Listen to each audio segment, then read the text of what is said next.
Hello everyone, welcome to KRISHNACHURA YouTube channel. আপোনালোকৰ মাজলৈ আজি লৈ আহিছোঁ এই কুন্দন ঝুমকাযোৰ ঘৰতে কেনেধৰণে বনাব পাৰিব। তাৰ বাবে প্ৰথমতে ল'ব লাগিব কুন্দনখিনি। এইখিনি মই মিছত অৰ্ডাৰ কৰি লৈছিলোঁ 200 মানত, এনেকৈ 6টা পেকেট পাই যাব আপোনালোকে, তাৰ পৰা অৰ্ডাৰ কৰিব। তাৰপিছত এইখন লৈছোঁ ট্ৰান্সপাৰেণ্ট ছিট। এইখন আপোনালোকে ক'ৰ পৰাও কিনিব নালাগে, ঘৰতে পাব। তাৰপিছত কেইটামান মণি আৰু এইটো আঠা B7000, এইটো বিষয়ে মই আগত দিয়ে থোৱা আছে বেলেগ এটা ভিডিঅ'ত, যদি চোৱা নাই তাত চাই ল'ব পাৰিব। তাৰপিছত আঠাটো ট্ৰান্সপাৰেণ্ট ছিটখনত অকণমান লগাই বেলেগ বেলেগ শ্বেপৰ কুন্দন মণিবোৰ লৈছোঁ। প্ৰথমতে এইখিনি স্কুৱাৰ শ্বেপত লৈছোঁ আৰু স্কুৱাৰ শ্বেপৰ 4টা মণি প্ৰথম লাইনটোৰ বাবে লগাই ল'ম। তাৰপিছত পাতৰ শ্বেপত ল'ম। পাতৰ শ্বেপত প্ৰথমতে 2টা লগাম, অকণমানো মাজত গেপ নোহোৱাকৈ। আৰু যে চেৰচেৰাই আছে, আমাৰ ফালে ইমান বৰষুণ, আপোনালোকৰ ফালে কেনেকুৱা বাৰু বতৰ জনাবচোন।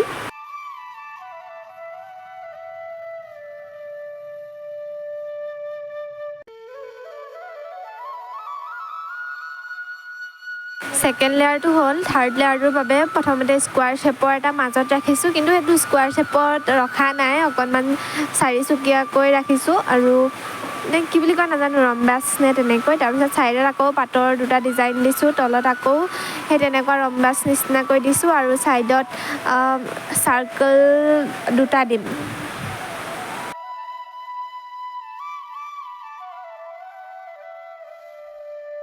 তাৰ তলৰ লেয়াৰটোত পানকটা 6টা দিম, মাজত এটা চাৰ্কল দিম আৰু তেনেকৈ আঠা লগাই যাম। আৰু মই যে এনেকৈ কলমেদি লগাইছোঁ, কলমটোত অকণমান আঠা লগাই পিনি এনেদৰে লগাব পাৰি আৰু এইটো একেবাৰে ইজি প্ৰচেছ। ইজি প্ৰচেছ বুলি কোৱাৰ লগে লগে ইমান টানকৈ আঠা লাগি ধৰিলে যে এৰিয়ে নহা হ'ল।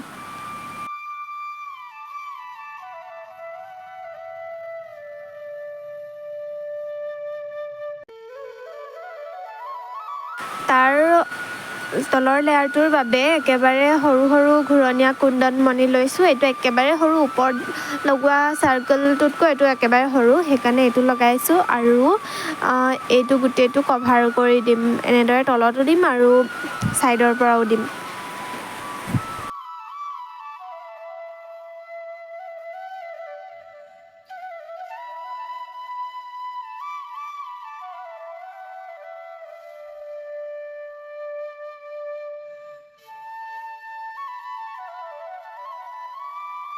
আৰু এটা লেয়াৰ আছে, তাৰ বাবে আকৌ পান কটাই লৈছোঁ।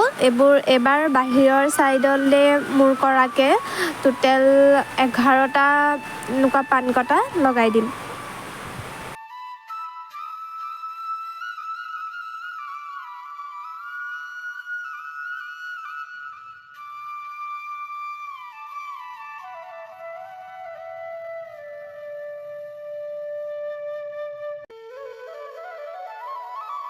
আৰু ছাইডতে এটা আঠা লগাই দিছোঁ সৰুকৈ, এপাহ ফুল বনাম, সেইটো ওপৰত থাকিব। তলৰ পাৰ্টটোৰ বাবে এইখিনি হৈ গ'ল, মণি লগাবলৈ বাকী আছে। আৰু ওপৰৰ পাৰ্টটোৰ বাবে এনেকৈ মাজত এটা ডাঙৰ চাৰ্কল দিছোঁ, তাৰপিছত পানকটা 7টা আঠা লগাই দিছোঁ।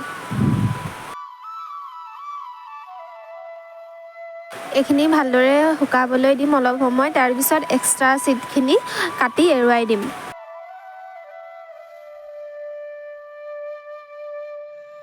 এয়া কেইটামান হেডপিনছ লৈছোঁ আৰু এই হেডপিনছকেইডালত মণিকেইটা ভৰাই পিনি প্ৰিপেয়াৰ কৰি ল'ম আৰু এইখিনি গোটেইখিনিতে ভৰাই। তাৰপিছত সেই কাটি লোৱা ছিটখিনি তলত পাৰ্টটোত এই মণিখিনি আঠা লগাই দিম।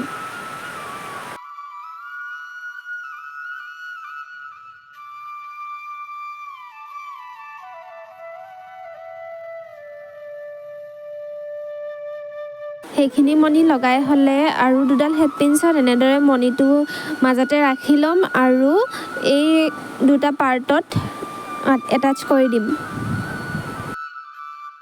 এয়া লৈছোঁ আৰু এডোখৰ ট্ৰান্সপাৰেণ্ট ছিট, ভালকৈ আঠা লগাই ইয়াত আকৌ ওপৰত আঠা লগাই দিম যাতে এইখিনি ভালদৰে লাগি ধৰে। আৰু গধুৰ কিবা এটা, এই ধৰক কেঁচিখনে যেনেকৈ হেঁচা মাৰি থৈছোঁ তেনেকৈ হেঁচি ৰাখি দিম আৰু বহুত সময় শুকাবলৈ দিম। আৰু শুকোৱাৰ পিছত এয়াৰিং ষ্টেণ্ডকেইডাল লগাই দিম আৰু আকৌ শুকাবলৈ দিম। তাৰপিছত আমাৰ কুন্দন ঝুমকা পিন্ধিব পৰা হৈ গ'ল। কেনেকুৱা লাগিছে কমেণ্টত জনাব আৰু আপোনালোকে বনাব পাৰিব নাই তাকো জনাব। আৰু যদি বনায় তেনেহ'লে ইনষ্টাত শ্বেয়াৰ কৰিব। শ্বেয়াৰ কৰিলে ভাল লাগে আৰু। আজিলৈ আহিছোঁ নহ'লে, বাই বাই।